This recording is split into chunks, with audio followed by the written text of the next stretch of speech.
Men now scared to perform CPR on women. And this is the headline of an article in squawka.org, penned by Jack Kenrick, from November the 29th this year. The past few months have seen hundreds, if not thousands of men, both famous and not, see their lives crumble around them in the face of sexual misconduct allegations brought out in the light of what the media have taken to calling the Weinstein effect. While certainly the majority of these men likely deserve their punishment, no, Jack, innocent until proven guilty. And if a woman comes forward and says, that guy asked me for my phone number in the 1980s, therefore I was sexually harassed, not only is that not sexual harassment, even if it did happen, she has no proof whatsoever. And as far as I'm concerned, I'm so sick and fucking tired of these bitches who make false allegations of rape, sexual harassment, domestic violence. They should be jailed. Just jail them. And that would soon put a stop to them, but they're just encouraged all the time by the man-hating mainstream media. They are the driving force behind this. Anyway, Jack continues, it would also be foolish to not admit that the aftermath of these seemingly endless scandals is that they have given rise to a man-hating and witch hunt supporting popular culture. You're absolutely right, Jack, but when did you first notice this? Because I noticed this in the 80s, when I first read that, this was in a British publication, when these bugging devices that you could use to record conversations secretly and things like that, and little spy cameras, they just started coming out for available to the public. And I read in a British newspaper that American businessmen in particular were bugging their own offices and recording conversations with female colleagues because they were terrified of possibly being falsely accused of sexual harassment. This was back in the 1980s, when a woman could take out a case, a tribunal, against a man, get a huge compensation payout, have him fired, ruin his life, ruin his family. And unfortunately, of course, feminists, as usual, they get ahead of the game very quickly. And I believe that now in the United States, that would now constitute, if you were a guy who'd done this and recorded your conversations, and you could prove that you were not guilty, I believe you can't present that anymore to a tribunal because it constitutes false wiretapping or illegal wiretapping. And in this country, I know that guys have proven their innocence when they've been falsely accused of rape by producing photographic evidence because they've been secretly recording the sexual liaison, whether for later use to, jerk themselves off to, or because they're terrified of being falsely accused. And now that has been cracked down upon. And if you are caught recording having sex with someone, if you're a man, that is, not a woman, of course, if you're a man and you're caught, you can go to jail for that. So every angle is always covered by feminists, politicians, driven on, of course, as always, by the mainstream media. Anyway, I'm never going to get to the end of this at this rate. Well, common wisdom would have us believe that the same culture is at least making things almost universally better for women everywhere.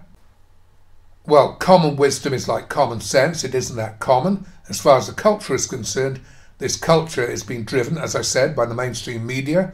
It is not making things universally better for women, because single, childless, desperate, lonely career women who want relationships with men, who want children, they're going to find it more and more difficult in the workplace, which is one of the main places where women get their partners. It used to be the main place, but with the rise of MGTOW, precisely as a result of things like this, they're going to find it more and more difficult. And I just throw in this, people getting into relationships using online dating facilities, women outnumber men 7-1.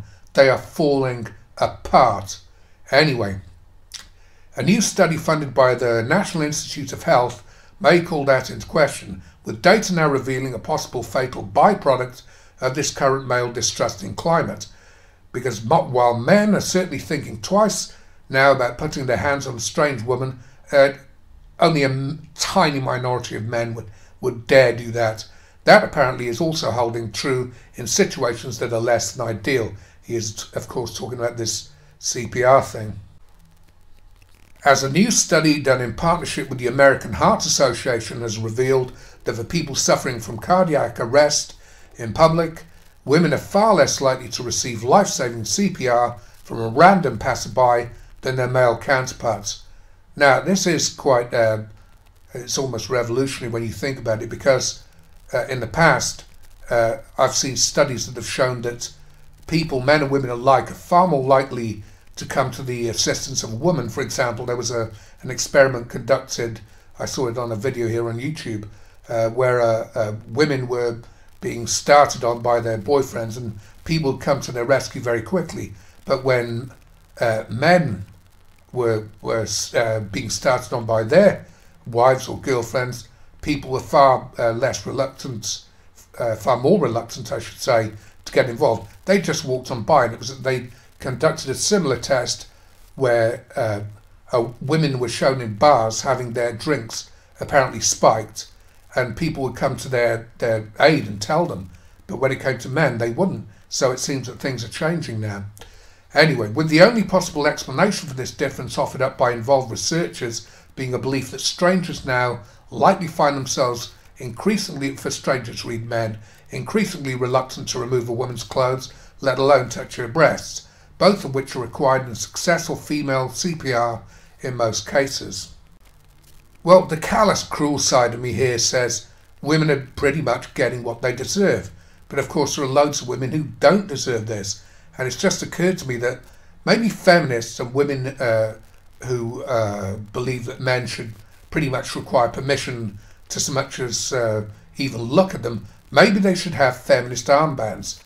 Maybe we should have armbands for feminists, so that if they drop down on the street and they're having a heart attack, or if they're in any predicament, then men should just have nothing to do with them or walk on by. And what's the best bets that feminists will catch up on this, and sooner or later it will become an offence for a man to walk past a woman who's collapsed on the street and not doing anything about it. They just always cover all angles. So Jack goes on to say that women have likely already died unnecessarily and will continue to do so because we've allowed a culture of fear to form around the concept of male to female touch. He's absolutely right. Society has allowed this to happen because society is still doesn't seem to care about allowing them. People don't care about being dominated by the media and politicians. They're just too lazy, too stupid or cowardly to stand up to them. In a life and death situation where every second counts, even just a few moments extra hesitation in acting can mean all the difference. How many women have already died or will in the future just because a man needs a few extra seconds to consider the possible risk of coming to her aid? He puts risk in inverted commas. No, it is a genuine risk. It's no wonder men are so bloody scared. Currently only 39%, alright, he gives the stats then. Even worse, blah blah blah blah, men were 23% more likely to survive among those who did receive CPR, implying most likely that the procedure was often started quicker or done more strongly when performed on men. So men are far more likely to be attended to when they collapse than women.